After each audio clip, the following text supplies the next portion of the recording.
Shalom dan berjumpa kembali dengan kami, Cornelius Media, dalam pendalaman Alkitab lewat pelajaran Sekolah Sabat. Puji Tuhan, triwulan yang lalu kita baru saja menyelesaikan pelajaran-pelajaran penting dari kitab Markus. Dan saat ini kita tiba pada triwulan yang keempat yang berfokus pada tema-tema penting di dalam kitab Yohanes.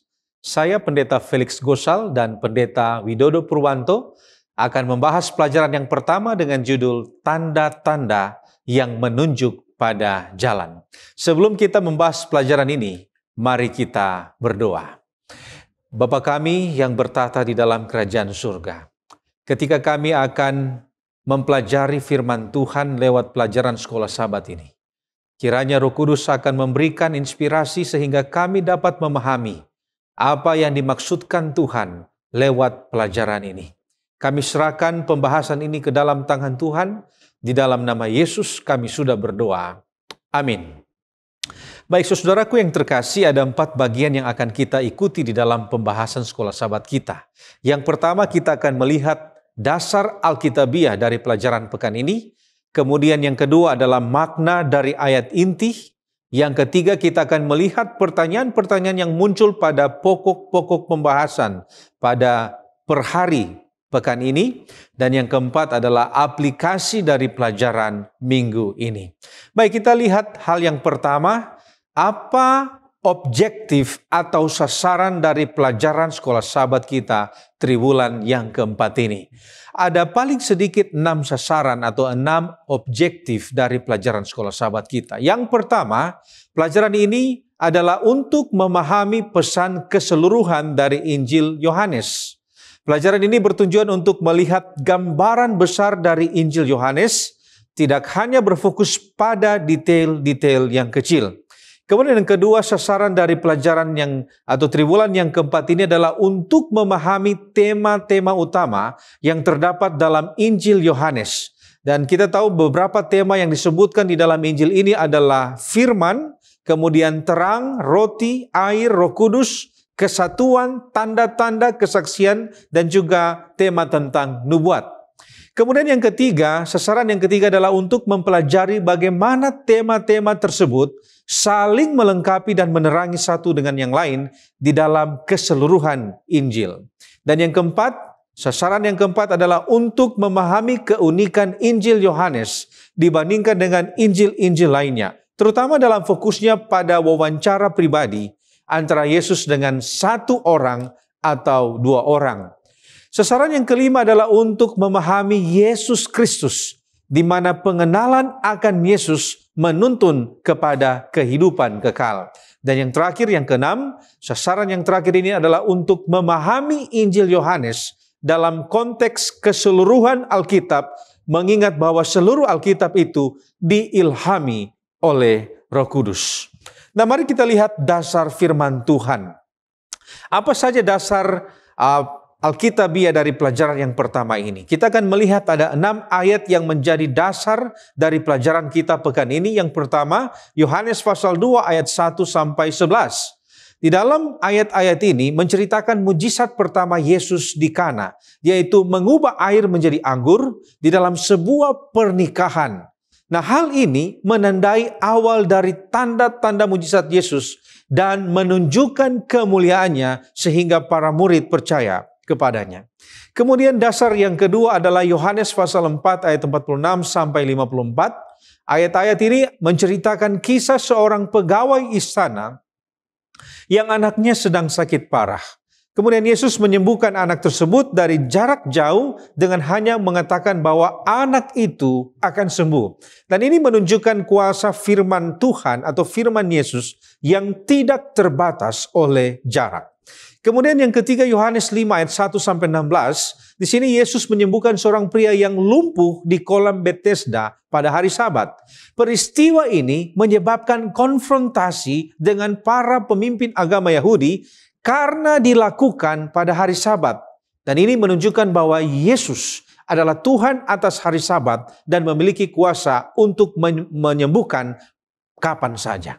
Kemudian dasar yang keempat, Markus pasal 3 ayat 22-23. Di sini Yesus menanggapi tuduhan dari para ahli Taurat dan mengatakan bahwa dia mengusir setan yang mengatakan bahwa dia mengusir setan dengan kuasa Beelzebul. Nah, Yesus menggunakan perumpamaan tentang kerajaan yang terpecah untuk menunjukkan ketidakbenaran tuduhan mereka dan bahwa kuasanya berasal dari Allah, bukan dari setan. Dasar yang kelima, Matius pasal 12 ayat 9-14. Di sini Yesus menyembuhkan seorang pria yang tangannya lumpuh di hari Sabat. Dan ini menimbulkan kemarahan dari para pemimpin agama Yahudi. Di sini Yesus menggunakan peristiwa ini untuk mengajarkan bahwa perbuatan baik dan menolong orang lain adalah hal yang lebih penting daripada kebutaan atau daripada ketaatan buta pada hari Sabat. Kemudian dasar yang keenam atau dasar yang terakhir yaitu Yohanes pasal 6 atau Yohanes pasal 5 ayat 16-47. Di sini Yesus menjelaskan hubungannya dengan Allah, yaitu Allah Anak dan Allah Bapa setelah konfrontasi tentang penyembuhan pada hari Sabat. Ia menyatakan dirinya sebagai anak Allah yang bekerja sesuai kehendak Bapa, memiliki kuasa untuk menghakimi dan memberikan hidup. Dan bagian ini menekankan bahwa Yesus diutus oleh Bapa dan memiliki otoritas yang sama dengan Bapa. Mari kita lihat tentang judul pelajaran sekolah Sabat kita yang pertama ini, yaitu tanda-tanda yang menunjuk kepada jalan. Muncul pertanyaan, apa yang dimaksudkan dengan tanda-tanda? Dan tanda-tanda ini dari siapa? Dan untuk maksud apa ada tanda-tanda ini? Baik saudara, apa yang dimaksudkan dengan tanda-tanda? Dalam pelajaran pekan ini, tanda-tanda ini mengacu pada mujizat-mujizat yang dilakukan oleh Yesus seperti yang dicatat di dalam Injil Yohanes.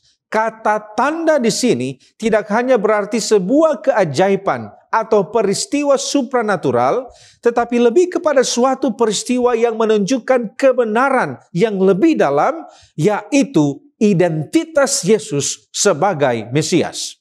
Dan mujizat-mujizat ini bertujuan untuk menunjukkan kuasa ilahi Yesus yang mengerahkan perhatian orang-orang kepada siapa Yesus sebenarnya. Nah, kemudian tanda-tanda ini dari siapa?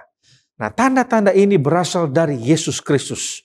Mujizat-mujizat yang dilakukan Yesus adalah manifestasi dari kuasa ilahi yang menunjukkan bahwa Dia adalah anak Allah dan Mesias yang diutus untuk membawa keselamatan bagi manusia. Kemudian, apa maksud dari tanda-tanda ini? Nah, saudara-saudara, maksud dari tanda-tanda ini adalah untuk menegaskan bahwa Yesus adalah Kristus, Dia adalah anak Allah, dan agar orang-orang yang melihat atau mendengar tentang mujizat-mujizat tersebut menjadi percaya kepada Yesus. Dengan percaya kepada Yesus, mereka dapat memiliki hidup dalam namanya sesuai dengan Yohanes pasal 20 ayat 30 dan 31. Nah, saudara-saudara, tanda-tanda ini juga digunakan untuk menyingkapkan sifat sejati dari Allah dan rencana keselamatannya. Nubuat di dalam Desire of Ages halaman 406 mengatakan, setiap mujizat yang dilakukan Kristus adalah tanda keilahiannya. Kemudian kita mungkin bertanya, apa pengertian menunjuk kepada jalan? Nah, saudara-saudara, menunjuk kepada jalan berarti bahwa tanda-tanda atau mujizat yang dilakukan Yesus bukanlah tujuan akhir, melainkan sebuah petunjuk atau petunjuk ke arah yang lebih penting, yaitu untuk mengenal Yesus sebagai jalan menuju keselamatan.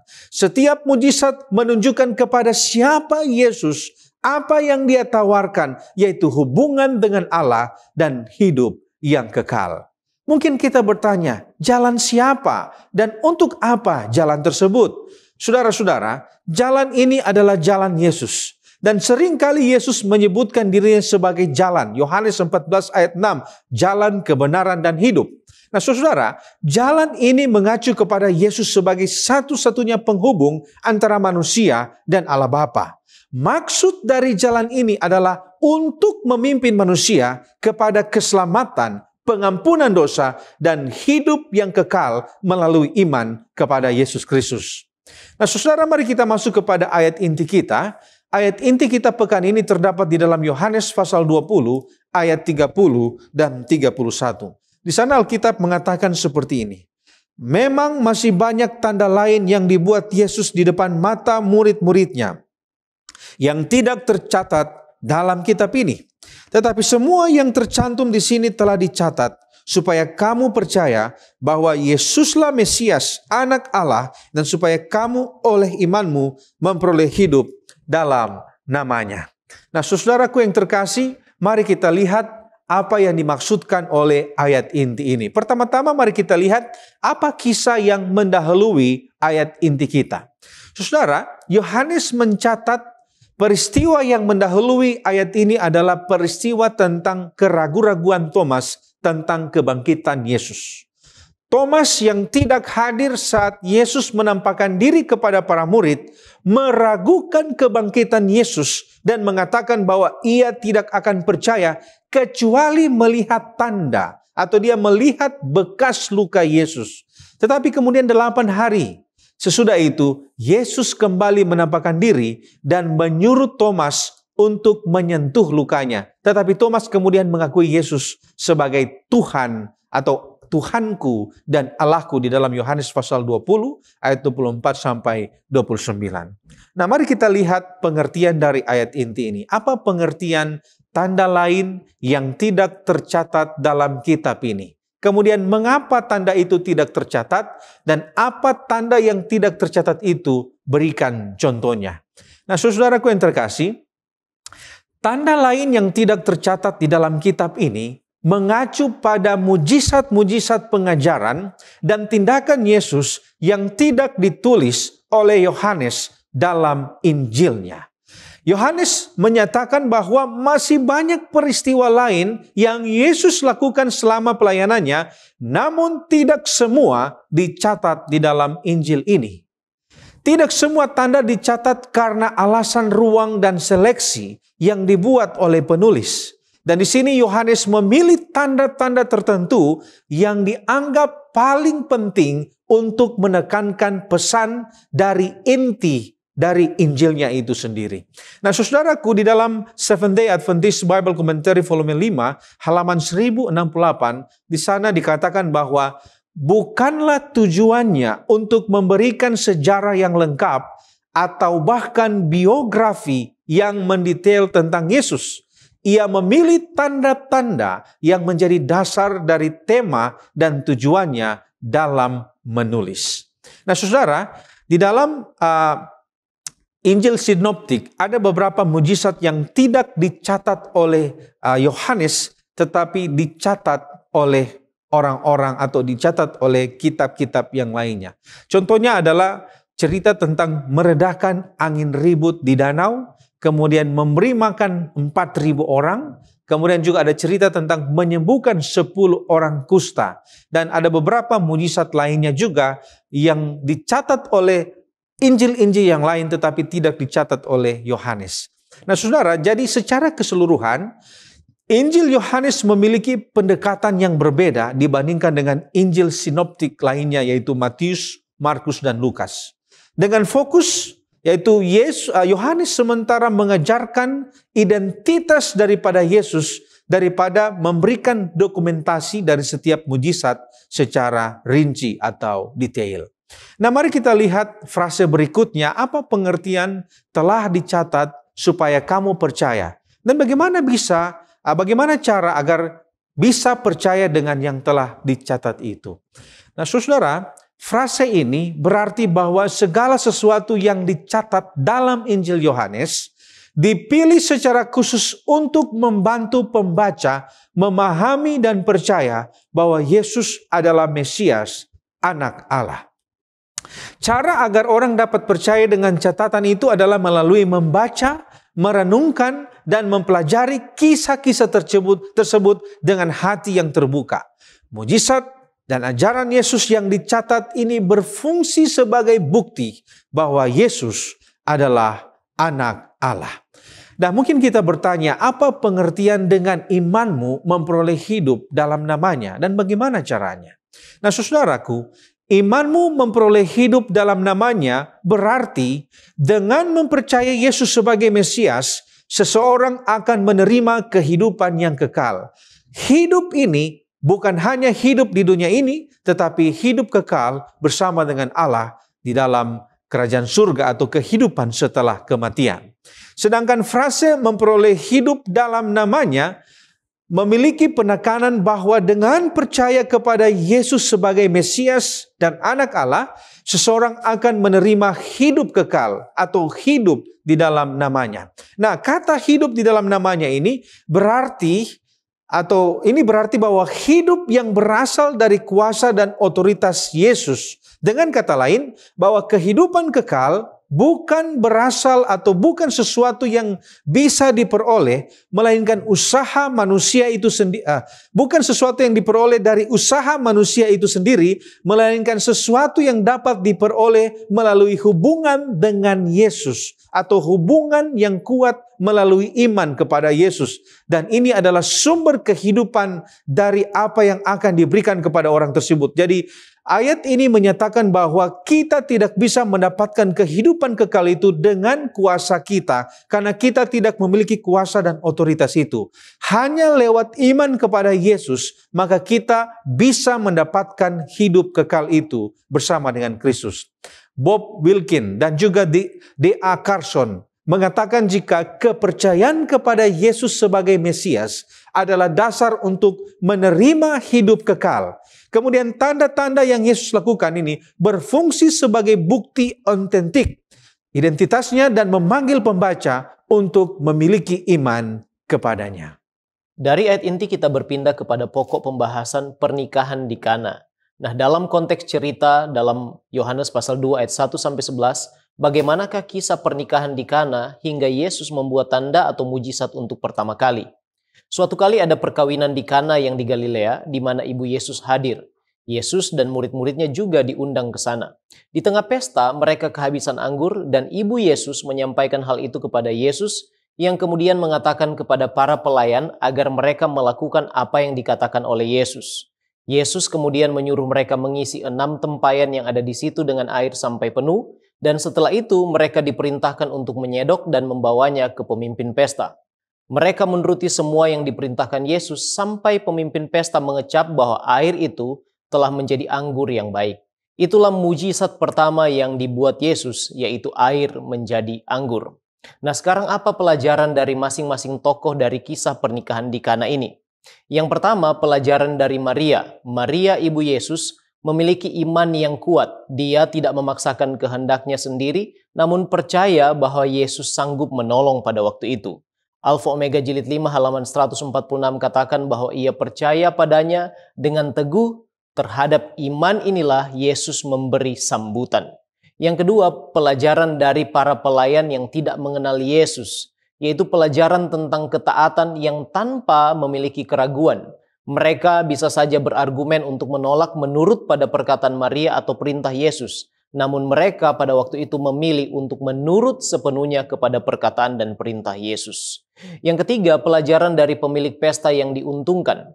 Baik para tamu, pemimpin pesta, dan juga pemilik pesta, mereka tidak menyadari bahwa persediaan anggur sudah habis. Namun tanpa disadari pula kehadiran Yesus telah membawa berkat bagi pemilik pesta itu.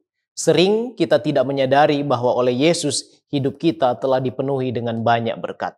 Yang keempat, pelajaran dari Yesus. Yang pertama, dia menunjukkan penghormatan terhadap orang tua, dalam hal ini kepada Maria ibunya.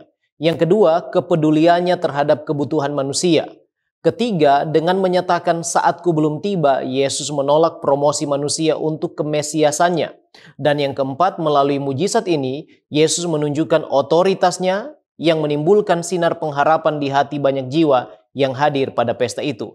Alfa Omega Jilid 5 halaman 149 mengatakan, Yesus memulai pekerjaan pembaruan oleh menunjukkan simpati yang erat dengan kemanusiaan.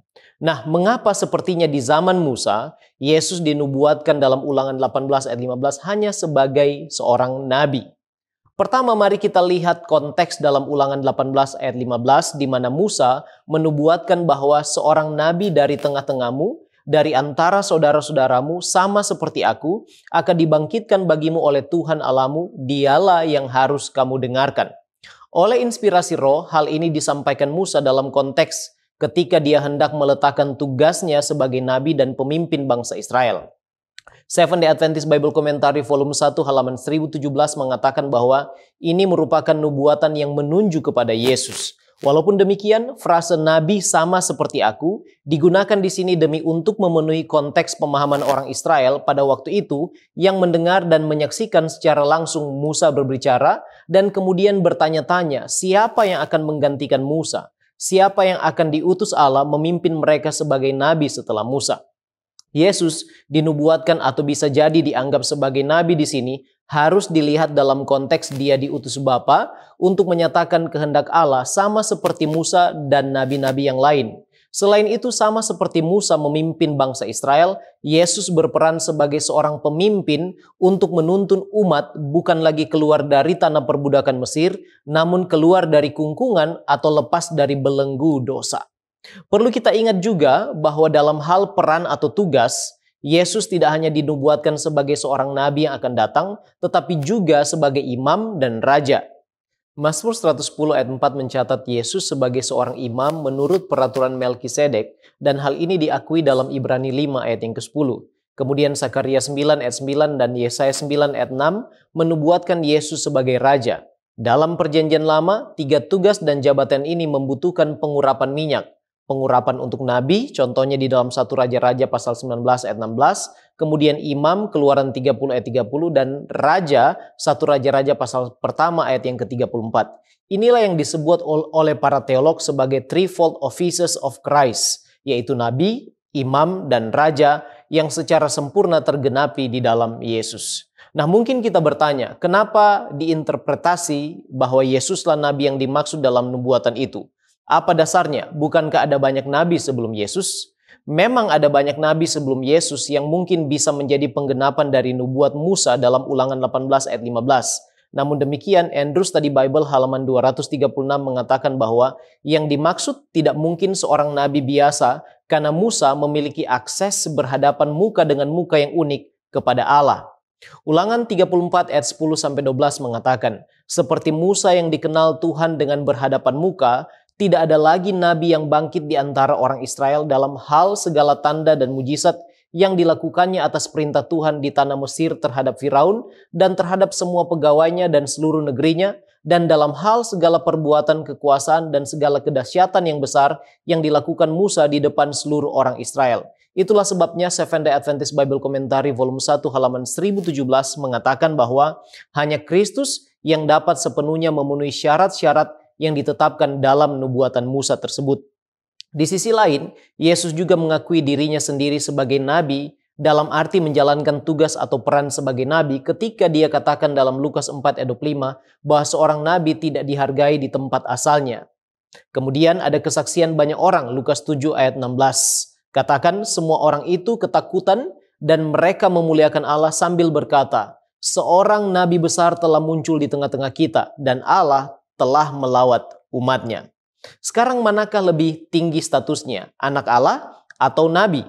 Jelas dalam konteks status, anak Allah lebih tinggi kedudukannya daripada nabi.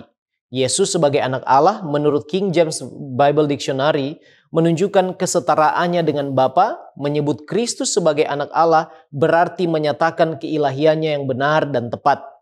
Dalam kedudukannya sebagai anak Allah, Ibrani 1 ayat 1-4 menyebut Yesus sebagai pencipta. Dan dikatakan di dalam ayat 3 dan 4, ia adalah cahaya kemuliaan Allah dan gambar wujud Allah dan menopang segala yang ada dengan firman-Nya yang penuh kekuasaan.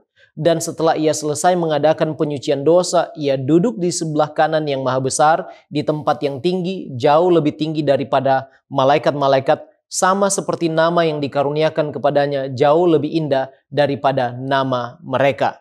Perlu kita mengerti bahwa anak Allah ini adalah gelar kodrati Yesus, bukan sebuah jabatan atau tugas, sebab dia adalah Allah. Sedangkan nabi adalah sebuah jabatan dan tugas yang diberikan kepada seorang manusia untuk menyatakan kehendak atau keputusan Tuhan. Amos 3 ayat 7 mengatakan, sungguh Tuhan Allah tidak berbuat sesuatu tanpa menyatakan keputusannya kepada hamba-hambanya para nabi. Dalam konteks inkarnasi Yesus sebagai manusia, Yesus menjalankan tugasnya sebagai utusan, sebagai seorang nabi walaupun dia adalah anak Allah. Mari kita pindah kepada pokok pembahasan tanda kedua di Galilea. Dari konteks kisah di Yohanes 4 ayat 46-54, Apa kisah tanda atau mujizat Yesus yang kedua? Diceritakan bahwa Yesus kembali lagi ke Kana di Galilea. Di sana ada seorang pegawai istana yang anaknya sedang sekarat. Waktu dia mendengar Yesus telah datang dari Yudea ke Galilea, ia pergi menemui Yesus dan meminta agar Yesus datang dan menyembuhkan anaknya yang hampir mati. Dia mendesak Yesus untuk datang sebelum anaknya mati. Walaupun sempat menyinggung bahwa bila pegawai istana itu tidak melihat tanda dan mujizat dia tidak percaya, Yesus kemudian mengatakan, "Pergilah, anakmu hidup." Orang itu pun percaya perkataan Yesus lalu pergi. Di tengah jalan, hamba-hambanya datang dengan kabar bahwa anaknya hidup. Lantas ia bertanya jam berapa anaknya mulai sembuh, dan dari jawaban mereka, ia dapati waktu itu tepat saat Yesus mengatakan kepadanya, "Anakmu hidup." Lalu ia dan seluruh keluarganya percaya. Sekarang pelajaran dari mujizat yang kedua ini seperti apa? Pelajaran dari kisah mujizat yang kedua ini adalah yang pertama, pegawai istana itu berkorban untuk kesembuhan anaknya yang hampir mati. Dia ingin bertemu Yesus secara langsung dan memohon pertolongan walaupun pena inspirasi katakan dalam Alfa Omega Jilid 5 halaman 201 dan 202 bahwa dia hanya memiliki sedikit iman dan ada keraguan di hatinya tentang Yesus. Dari halaman yang sama kita dapati pelajaran yang kedua, yaitu setelah ditegur Yesus, bangsawan ini insaf dari kebimbangannya dan menjadi percaya sepenuhnya kepada Yesus dengan iman yang sama seperti Yakub. Bukan saja ia percaya bahwa anaknya akan sembuh, tetapi juga dengan keyakinan yang teguh, ia percaya pada Kristus sebagai penebus. Ini dikatakan di Alfa Omega Jilid yang kelima, halaman 202. Yang ketiga, jangan pernah lupa bahwa Yesus dapat membaca hati kita. Dia menyelidiki semua motif kita, sama seperti dia menyelidiki motif dari bangsawan tersebut. Dia ingin kita datang kepadanya dengan iman yang teguh, tanpa ada keraguan atau kebimbangan. Dan jangan pernah mencari Yesus karena motif mementingkan diri sendiri atau iman yang bersyarat. Halaman 203 katakan bahwa Yesus merindukan supaya kita meninggalkan sifat mementingkan diri yang menuntun kita untuk mencari Dia. Dengan mengakui keadaan kita yang tak berdaya dan keperluan kita yang besar, kita harus mempercayakan diri kita sepenuhnya kepada kasih-Nya. Pelajaran yang keempat adalah percaya tanpa melihat. Andrews Study Bible halaman 1366 katakan, tujuan dari tanda-tanda adalah untuk menghasilkan iman, tetapi iman yang terbaik tidak didasarkan pada tanda atau mujizat. Perintah Yesus telah membangkitkan iman yang tulus di dalam diri pegawai istana itu. Ia telah percaya walaupun tidak melihat.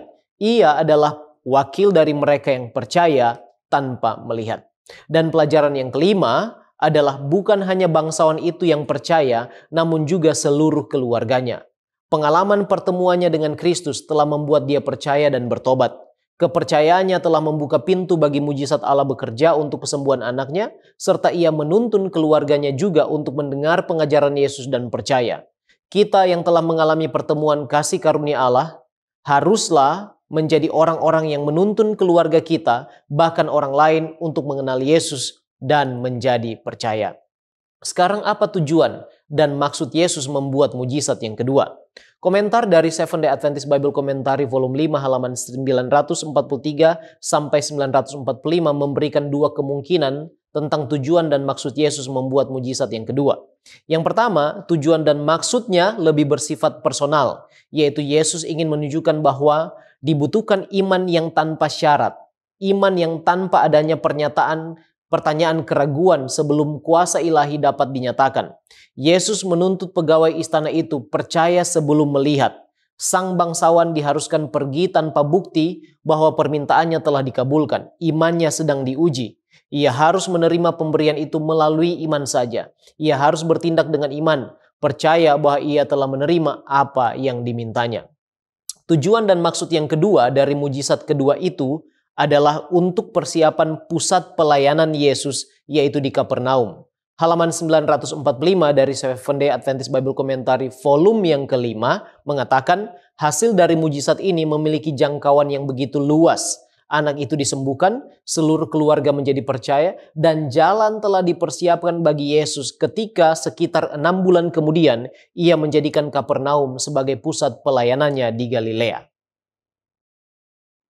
Baik, mari kita tiba pada pokok diskusi mengenai mujizat di kolam Bethesda. Mari kita lihat apa yang terjadi di dalam peristiwa ini dari konteks pelajaran Yohanes pasal 5 ayat 1 sampai 9. Nah, mari kita lihat apa kisah yang terjadi di kolam Bethesda ini. Nah, saudara, kisah yang terjadi di kolam Bethesda di dalam Yohanes pasal 5 ayat 1 sampai 9 ini menceritakan tentang mujizat Yesus pada saat menyembuhkan seorang pria yang telah lumpuh selama 38 tahun. Dan pria ini berada di kolam Bethesda itu sambil menunggu kapan akan terjadi atau kapan air itu akan bergerak, dan pada saat itu dia akan lompat karena mereka percaya pada saat air itu akan bergerak, orang yang terlebih dahulu jatuh di dalam kolam itu akan disembuhkan dari penyakitnya. Nah, mari kita lihat apa pelajaran yang bisa kita ambil dari tanda atau mujizat yang terjadi di kolam Bethesda ini. Di dalam Enduring Word Commentary, di sana mengatakan jika mujizat ini menunjukkan bahwa kuasa penyembuhan Yesus tidak bergantung pada kualitas atau kuantitas iman seseorang, tetapi hal ini menggarisbawahi bahwa penyembuhan terjadi bukan karena kepercayaan atau usaha manusia, tetapi semata-mata karena kasih karunia Allah. Itu dapat kita lihat sangat kental di dalam cerita penyembuhan di kolam Bethesda ini.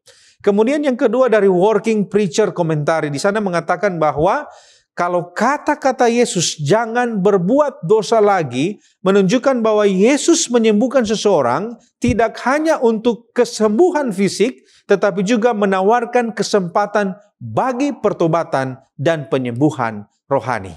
Nah, mungkin kita bertanya, mengapa Yesus menyembuhkan pada hari Sabat? Apa yang bisa dilakukan pada hari Sabat dan apa yang tidak bisa dilakukan sesuai dengan kepercayaan gereja Advent? Nah, saudara, Ellen G. White di dalam Desire of Ages menjelaskan bahwa Yesus menyembuhkan pada hari Sabat untuk menunjukkan bahwa hari Sabat adalah waktu yang tepat untuk melakukan perbuatan baik dan menyelamatkan nyawa, bukan hanya sekedar mematuhi aturan ritualistik. Nah, penyembahan pada hari Sabat adalah cara Yesus atau penyembuhan pada hari Sabat adalah cara Yesus untuk memulihkan pemahaman yang benar tentang hari Sabat, yakni sebagai hari penyembuhan dan pembebasan, serta untuk menunjukkan bahwa hukum Sabat tidak dimaksudkan untuk membatasi perbuatan kasih dan kebaikan. Desire of Ages halaman 207 mengatakan, dengan menyembuhkan pada hari Sabat, Yesus menyatakan bahwa pekerjaan belas kasihan dan penyembuhan tidak bertentangan dengan hukum Sabat. Dan dia mengatakan bahwa Sabat dibuat untuk manusia, bukan manusia untuk hari Sabat. Dan dia sebagai anak manusia adalah Tuhan atas hari Sabat. 28 doktrin Gereja Masih Advent hari ke-7 mengatakan bahwa Sabat adalah waktu untuk beristirahat dari pekerjaan harian dan juga semua kegiatan rutin, serta berfokus pada persekutuan dengan Allah, ibadah, dan pelayanan kepada sesama. Kegiatan yang mementingkan diri sendiri dan kegiatan komersial sebaiknya dihentikan pada hari ini. Sebaliknya, umat beriman diajak untuk melayani orang lain, seperti Yesus yang melakukan perbuatan baik dan menyelamatkan nyawa pada hari Sabat. Nah, saudara, dari kutipan di atas kita dapat simpulkan bahwa apa yang bisa kita lakukan pada hari Sabat adalah pelayanan, kemudian persekutuan, perbuatan baik, menyelamatkan nyawa. Ini bisa kita lakukan pada hari Sabat. Tetapi sebaliknya, kegiatan yang mementingkan diri sendiri, kemudian kegiatan yang bersifat komersial sebaiknya dihentikan pada hari Sabat. Nah, mari kita lihat pokok pembahasan selanjutnya mengenai hati yang keras. Nah, apa aturan Yahudi tentang hari Sabat? Mengapa orang yang disembuhkan sepertinya tidak tahu dan tidak mengenal Yesus? Dan apa mungkin tidak mengenal, kemudian ada iman, dan mengapa orang sakit itu bisa sembuh? Nah, saudaraku yang terkasih, menurut aturan Yahudi, membawa barang pada suatu tempat ke tempat lain pada hari Sabat dianggap sebagai pekerjaan, dan hal ini dilarang untuk dilakukan pada hari Sabat. Craig Keener di dalam The Gospel of John, a Commentary, mengatakan bahwa Yahudi melarang membawa beban di tempat umum termaksud tempat tidur. Jadi hal ini dilarang menurut tradisi Yahudi. Nah saudara, peraturan ini mereka ambil dari interpretasi kitab-kitab, seperti contohnya mereka interpretasi Nehemia pasal 13 ayat 15 yang melarang membawa beban pada hari Sabat. Matthew Henry Komentari mengatakan untuk sementara waktu ia tidak mau memperkenalkan diri sebab segera setelah mengadakan mujizat itu ia menghilang, ia membuat dirinya tidak dikenal. Jadi kenapa sampai orang itu tidak mengenal Yesus? Menurut komentar ini dikatakan bahwa Yesus sendiri yang membuat dirinya tidak dikenal karena setelah menyembuhkan orang ini, Yesus kemudian menghilang. Nah saudara, sepertinya maksud Yesus sendiri untuk membuat dirinya tidak dikenal. Nah mengapa Yesus lakukan ini? Kerinduan segala zaman halaman 205 mengatakan, orang banyak sedang menuju ke bait suci untuk berbakti. Dan ia mengetahui bahwa penyembuhan semacam itu akan menimbulkan prasangka orang Yahudi sehingga dapat mengakhiri pekerjaannya dengan tiba-tiba. Jadi sepertinya di sini Yesus melihat bahwa penyembuhan yang akan dia lakukan itu dapat mengakibatkan penolakan terhadap pekerjaannya. Oleh karena itu Yesus memilih untuk tidak dikenal pada saat itu, untuk melakukan hal ini dengan cara tidak dikenal. Nah, cerita ini kemudian mengatakan bahwa Yesus kemudian bertemu dengan orang ini dalam bait suci. Dan Yesus kemudian sendiri yang memperkenalkan dirinya kepada orang itu di dalam bait suci. Dan Alkitab mengatakan orang yang disembuhkan ini kemudian menceritakan bahwa Yesus adalah orang yang telah menyembuhkan dia. Kerinduan segala zaman halaman 209 mengatakan bahwa Yesus saat itu kemudian dibawa menghadap Sanhedrin untuk menjawab tuduhan karena pelanggaran akan hari Sabat. Jika pada hari itu bangsa Yahudi telah menjadi suatu bangsa yang merdeka, maka tuduhan yang semacam itu tentu akan menguatkan maksud mereka untuk membunuh dia. Jadi di sini sepertinya Yesus membuat satu keputusan yang sangat sulit, yaitu dia mengambil resiko bahwa ketika dia melakukan hal ini, dia pasti akan mendapatkan tantangan yang berat dari para pemimpin agama saat itu. Nah, apakah orang ini tidak memiliki iman dan dia disembuhkan? Di dalam Seventh-day Adventist Bible Commentary volume 5 ayat 949, di sana dikatakan bahwa patut dicatat bahwa Yesus tidak meminta pengakuan iman dari orang yang sakit itu sebelum menyembuhkannya. Namun, jelas sekali imannya bangkit karena panggilan peristiwa itu. Nah saudara, mengapa orang ini disembuhkan? Menurut Roh Nubuat di dalam Kerinduan Segala Zaman, ada dua alasan mengapa Yesus menyembuhkan orang itu. Yang pertama, oleh karena belas kasihan, di mana orang ini sudah menderita selama 38 tahun, dan Yesus mau menyembuhkan orang ini. Tetapi yang kedua, penyembuhan ini sengaja Yesus buat pada hari Sabat kepada orang ini dengan tujuan untuk merombak segala larangan yang dilakukan oleh orang Yahudi yang menurut Yesus itu adalah suatu larangan yang sia-sia. Nah saudara, apa dasarnya sehingga orang-orang Yahudi marah kepada Yesus? Siapa orang-orang Yahudi tersebut dan apakah mereka berhasil menganiaya Yesus? Nah saudara, mari kita lihat ada beberapa alasan, paling sedikit ada 3 alasan. Yang pertama, alasan yang pertama kenapa mereka marah kepada Yesus, karena Yesus membuat penyembuhan pada hari Sabat, di mana praktik ini bertentangan dengan ajaran mereka. Itu yang pertama. Yang kedua, mereka marah kepada Yesus karena pengakuan Yesus yang menyamakan dirinya sama seperti Allah. Hal ini dianggap sebagai penghujatan bagi bangsa Yahudi. Kemudian alasan yang ketiga ini adalah alasan yang utama. Kenapa mereka marah kepada Yesus? Mereka marah kepada Yesus karena mereka mau mempertahankan kekuasaan mereka sendiri. Kerinduan Segala Zaman halaman 210 mengatakan bahwa hati orang banyak yang menaruh simpati telah menerima ajaran cinta dan perbuatan baik yang bertentangan dengan upacara yang kaku yang dituntut oleh imam-imam.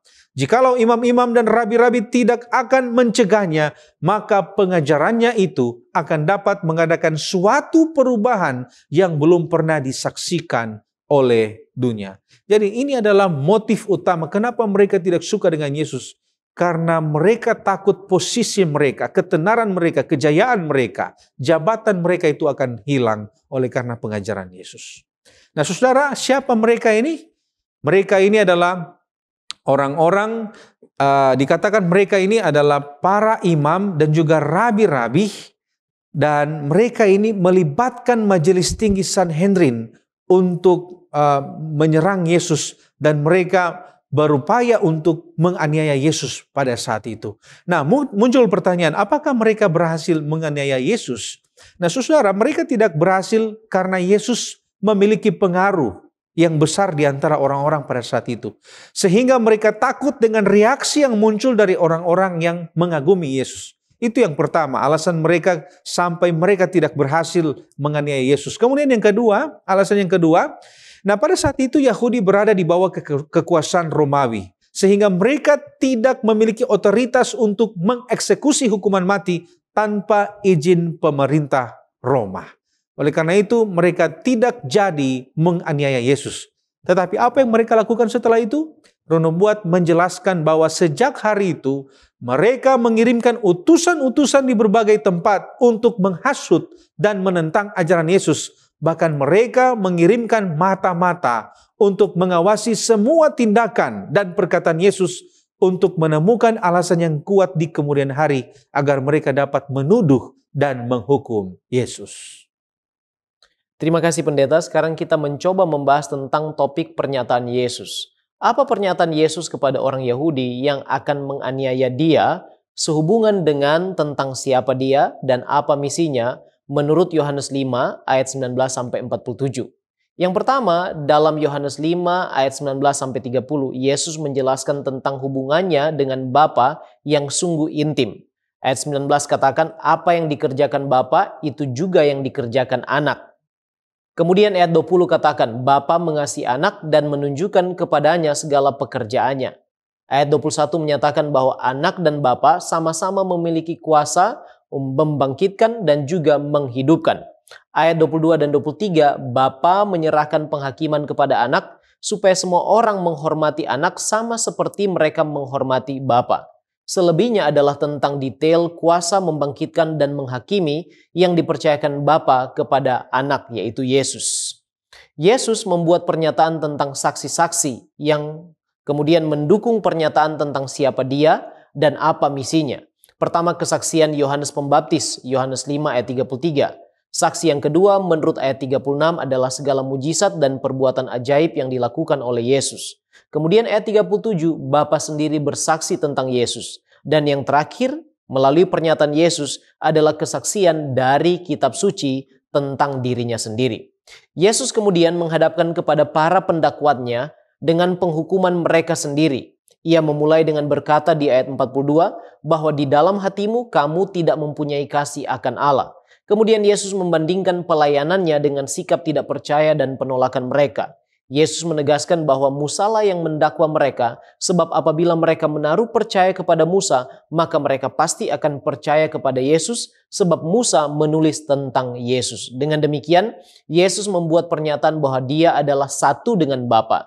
Dia datang untuk misi sebagai Mesias, dia yang diurapi. Identitas dan misinya didukung oleh Yohanes Pembaptis sebagai saksi. Kemudian pekerjaan-pekerjaan dan mujizat-mujizat yang dilakukannya juga merupakan suatu kesaksian tentang siapa dia dan apa misinya. Bahkan Bapa serta seluruh kitab suci menjadi kesaksian yang kuat tentang kemesiasan dan misinya. Pada akhirnya dia menentang para pendakwanya dengan menyatakan bahwa dialah pusat dari apa yang ditulis oleh Musa. Sekarang apa respon dari orang Yahudi setelah mendengar pernyataan Yesus tentang siapa dia dan misinya? Sebelumnya, Yesus telah menyatakan tentang hubungannya dengan Bapa dan apa misinya. Ia katakan dalam Yohanes 5 ayat 17 bahwa Bapakku bekerja sampai sekarang, maka aku pun bekerja juga. Dan respon atau reaksi mereka adalah justru semakin marah. Ayat 18 katakan, Yohanes pasal 5, sebab itu orang-orang Yahudi lebih berusaha lagi untuk membunuhnya, bukan saja karena ia meniadakan Sabat, tetapi juga karena ia mengatakan bahwa Allah adalah Bapanya sendiri dan dengan demikian menyamakan dirinya dengan Allah. Setelah memberi pernyataan dalam Yohanes 5 ayat 19-47, kemungkinan reaksi atau respon yang sama akan muncul dari kalangan orang Yahudi. Pasal 6 dan 7 Injil Yohanes menyinggung tentang keraguan, ketidakpercayaan, bahkan ada di antara murid-muridnya yang mengundurkan diri, serta masih ada niatan dari mereka untuk membunuh Yesus. Walaupun ada juga yang perlahan menjadi percaya, namun umumnya respon orang Yahudi adalah menolak Yesus dan tidak percaya. Nah, sekarang kita berpindah kepada pendalaman. Dari kisah, tanda atau mujizat kepada orang-orang yang disembuhkan, apa dasar utama mereka sembuh? Dasar mereka sembuh adalah iman dan percaya. Itu dasar mereka bisa sembuh. Setiap kisah mujizat kesembuhan pasti berhubungan dengan iman dan kepercayaan. Contoh, Matius 9 ayat 29, di sana dikatakan, lalu Yesus menjamah mata mereka sambil berkata, jadilah kepadamu menurut imanmu. Kemudian Matius 15 ayat 28, hai ibu, besar imanmu, maka jadilah kepadamu seperti yang kau kehendaki. Atau bahkan Yesus katakan, imanmu telah menyelamatkan engkau. Alfa Omega Jilid 5 halaman 207 katakan, taruhlah kehendak hatimu pada pihak Kristus, percayalah akan perkataannya, maka itu akan digenapi. Dan dalam berbuat menurut perkataannya, engkau akan menerima kekuatan.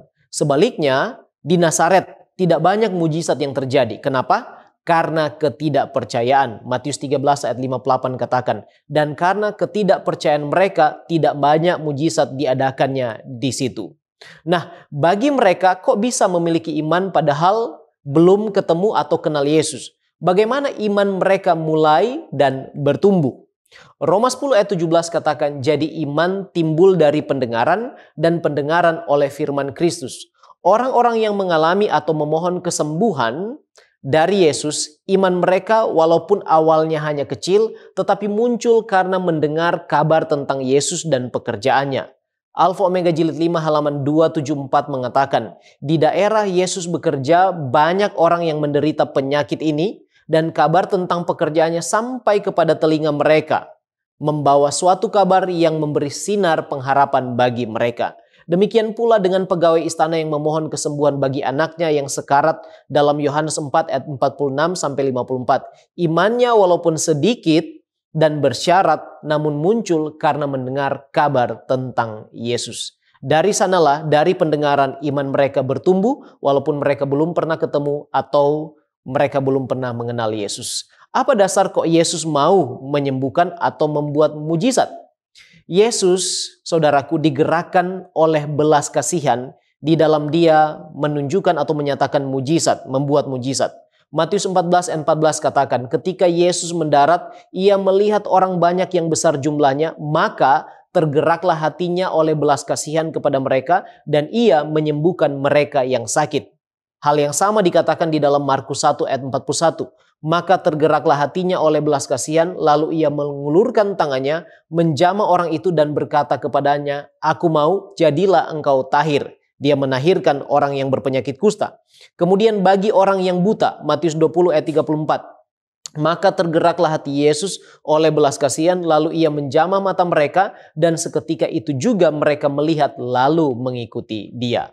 Alfa Omega Jilid 5 halaman 270 katakan, sementara ia menyaksikan penderitaan mereka yang telah datang kepadanya, hatinya tergerak oleh belas kasihan, dan ia bersuka di dalam kuasanya mengembalikan kesehatan dan kebahagiaan mereka. Baik, kita tiba pada aplikasi. Apa yang harus kita lakukan supaya merasakan mujizat Yesus saat ini? Paling sedikit ada 6 hal yang bisa kita lakukan. Yang pertama, kita kuatkan iman dan kepercayaan kita kepada Yesus. Kenapa? Karena Alkitab mengungkapkan bahwa banyak kali di dalam Alkitab, mujizat itu terjadi oleh karena ada iman. Kemudian yang kedua, berdoa dengan sungguh-sungguh dan konsisten. Yang ketiga, pelajari dan renungkan firman Tuhan. Yang keempat, hidup sesuai ajaran dan teladan Yesus. Yang kelima, terlibat dalam pelayanan dan membantu sesama. Dan yang keenam, bersikap terbuka terhadap pekerjaan Roh Kudus. Ya betul. Lantas apakah Yesus memberikan mujizat kepada orang berdosa atau orang yang jahat? Tidak ada seorang pun di antara kita, saya dan saudara yang tidak berdosa. Semua kita adalah orang yang berdosa. Rasul Paulus katakan dalam Roma 3 ayat yang ke-10 dan 23. Tidak ada yang benar, seorang pun tidak. karena semua orang telah berbuat dosa dan telah kehilangan kemuliaan Allah. Berdasarkan ayat ini, maka kita tahu bahwa asalkan kita mau percaya dan beriman kepadanya, maka mujizat Yesus bisa berlaku dalam kehidupan kita seberdosa apapun kita. Dan mujizat yang terbesar sebenarnya saudaraku bukanlah kesembuhan dari penyakit, melainkan pertobatan. Nyonya White katakan dalam buku manuskrip 6 1900 atau buku Evangelism halaman 289, pertobatan jiwa manusia bukanlah hal yang kecil. Ini adalah mujizat terbesar yang dilakukan oleh kuasa ilahi. Kemudian ditambahkan di dalam buku Our Father Cares halaman 273. Kasih Kristus di dalam hati yang dinyatakan dalam kehidupan melalui kuasanya yang ajaib, inilah mujizat terbesar yang dapat dilakukan di hadapan dunia yang telah jatuh dan penuh perselisihan. Marilah kita berusaha mengerjakan mujizat ini, bukan dengan kekuatan kita sendiri, tetapi di dalam nama Tuhan Yesus Kristus yang memiliki kita dan yang kita layani. Lukas 1 ayat 37, sebab bagi Allah tidak ada yang mustahil. Bagi orang berdosa seperti saya dan saudara yang mau percaya, Allah sanggup melakukan mujizat, baik itu kesembuhan atau mujizat lainnya, namun yang paling penting adalah pertobatan dan perubahan hidup yang kita alami di dalam anugerah dan kuasa Yesus Kristus. Mari kita tunduk kepala dan kita satu di dalam doa. Terpujilah namamu ya Tuhan Allah kami, sebab Engkau baik. Terima kasih menuntun kami oleh kuasa Roh Kudus-Mu, mengerti apa yang kami pelajari dan diskusikan bersama. Tuhan, kiranya Engkau tanamkan kebenaran ini di hati dan pikiran kami, dan biarlah oleh kasih dan kemurahan Tuhan serta kuasa-Mu, itu boleh bertumbuh, berbuah di dalam kehidupan kami sehari-hari. Terpujilah namamu Tuhan, terima kasih Engkau memberkati kami semua, serta mengampuni kami dari dosa dan pelanggaran kami. Di dalam nama Yesus Kristus kami sudah berdoa, haleluya, amin.